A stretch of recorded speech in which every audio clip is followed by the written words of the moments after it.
অনেকটা শরীর খারাপ হয়ে গেছে গাইস। সকালবেলা একবার নুন জল খেলাম আর একটা ওষুধ খেলাম, এখন আবার লেবু জল চিনি খাচ্ছি।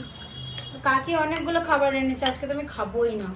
কাকির কাছে যখনই আসি কাকি আমাকে এক গাদা করে খাবার দিয়ে দেয়। এবার আমি ভাবি যে নষ্ট করব, খাবারগুলো ফেলে দেবো, ইস নষ্ট করতে খুব গায়ে লাগে।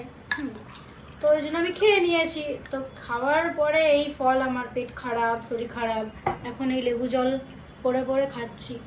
আরও খাবার এনেছে, তোমাদের খাবারগুলো দেখাই। আমি খাবো না, কিচ্ছু খাবো না আজকে, না খেয়ে থাকবো আমি।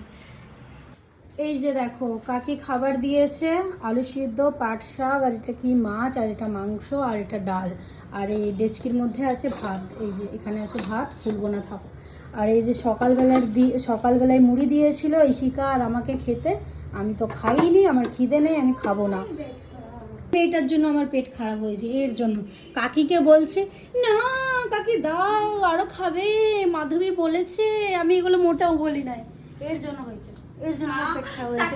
আমার পেট খারাপ হয়ই না জানো, পেট খারাপ হয় না, মনে হয় কয়েক বছর পর আমার পেট খারাপ হলো আজকে। এর জন্য আমারও পেট খারাপ হয়েছে, সত্যি কথা বলতে আমারও পেট খারাপ হয়েছে, আমিও বাথরুমে যাচ্ছি ওর জন্য। আমার এখন পর্যন্ত মানে 7-8 বার বাথরুমে যাওয়া হয়ে গেল, লাস্টের বাথরুম। এখন লেবু জল খাচ্ছে। তুমি খাবে? লাও খাও, খাও। না আমি খাবো না, খাও না, খাও। না না না না খাও, শরীরটা ভালো লাগবে। নাই খাবা।